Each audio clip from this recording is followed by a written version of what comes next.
In the last decade, the Premier League has been dominated by the top six: Liverpool, Man City, Tottenham, Manchester United, Arsenal, and Chelsea. But in recent years, we've seen other teams qualify to the Champions League. Aston Villa, Newcastle, we've even seen Brighton qualify to the Europa League. We've seen West Ham win the Conference League. But an old European giant is re-emerging from the depths of hell and trying now to disrupt the top four. And that is, of course, the two-time Champions League winners under the great Brian Clough, Nottingham Forest. Forest have been a very yo-yo team in the last couple of years, firing manager after manager after manager after manager, and eventually getting promoted back into the Premier League under Steve Cooper. And in their first season under Steve Cooper back in the Premier League, they spent a lot of money. You could call the transfer window a sporadic sort of strategy in order to salvage their season and stay up in the Premier League. They lost a lot of players prior to the season beginning, so they had to sign the players to withstand the quality and the ruthless fixture schedule of a Premier League. Again, they stayed up in the Premier League last season, 6 points above the relegation spot. But from 17th place last season to right now,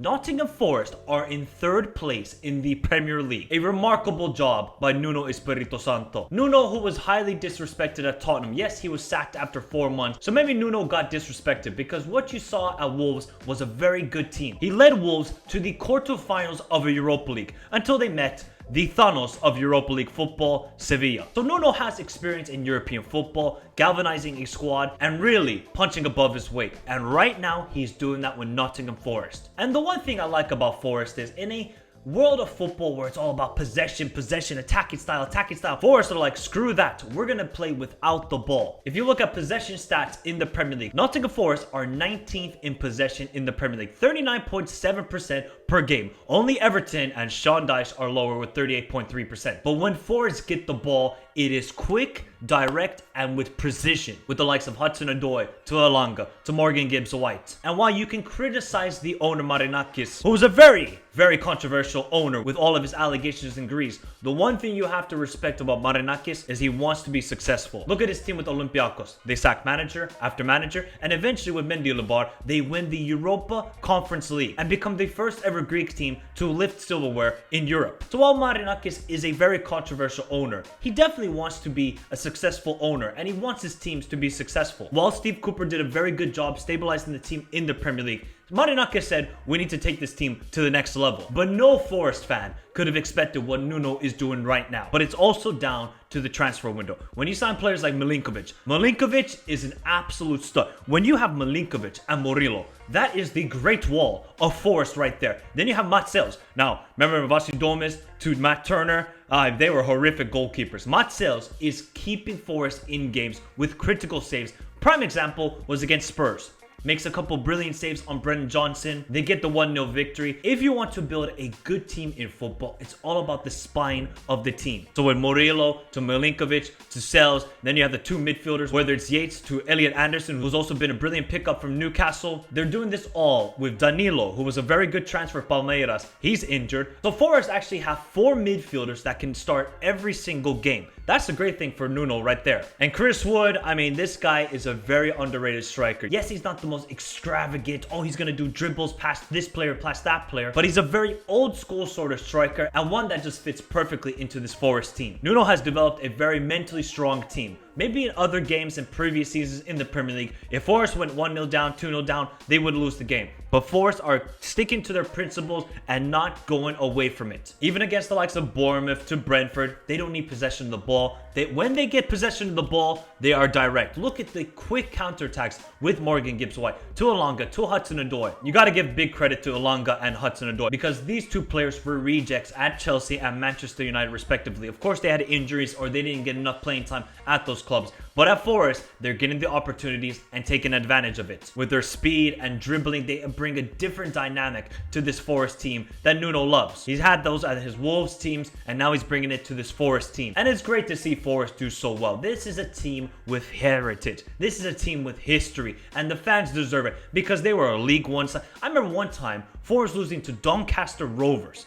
But now Forest are beating Spurs, They're beating Liverpool. They're beating Manchester United. Say what you want about Man United. They're beating them at Old Trafford. They're going away to Brentford, who didn't lose a single home game all season, and winning 2-0. And that's down to Nuno. That's down to the players that Marinakis and his board have recruited. And while other owners are not involved with the team, and they're like the Glazers, they're like, all right, here's the money, do what you want with it. Marinakis is at the games. He's very much involved with this side, and that's a thing that Forest fans must appreciate highly about him. And if somehow Nuno can get Forest into European football, whether it's Europa League, Conference League, or the Champions League, Nuno would be manager of the season, while Enzo Maresca and Arne Slot are doing a very good job. If Nuno Espirito Santo gets Forest, who were battling relegation back-to-back seasons, into European football, miracle. And I like the way Forest play. You know, so many teams like a Brighton and other sides who have been promoted, and obviously Tony Bloom and Brighton have their own way and philosophy of football. But Nuno and Forest are like, we just want to get the results. We don't want to play the same way that everybody else wants to do. Tiki-taka, possession, possession, possession. No. Nuno's like, direct counter attacks. Every time Forest get the ball, oh, it is dangerous to see. And I suffered that as well as a Liverpool fan. Watching Forest win 1-0 at Anfield and given the only loss to Arne Slot with Liverpool, I was like, no, this team is very dangerous because they defend so well. Milinkovic and Murillo put their bodies on the line. Block after block after block, interception. They're just so intertwined with each other. We know Murillo, this guy is very good with dribbling. His passing is ridiculous. He almost scored that ridiculous wonder goal against Crystal Palace last season. So you can see how these two center backs complement each other so well. This team is very well built at the moment, whereas in previous seasons you could say sporadic. What is this ownership doing? What is Forest doing? Right now, it's all making sense. So while you can spend the money early on, it's what you do in the future. And they survived the relegation, and right now, Forest fans are enjoying life. Now, will they make the top 4? That's a stretch, because that would be a miracle thing to see. But you look at the other teams in the Premier League. You're looking at Man City. You're looking at Aston Villa. Man United. They're not even going to make European football. This is actually a very good opportunity for Forest to return to UCL football. But even if they don't make it to UCL football, I think the fans would take a Europa League campaign. And that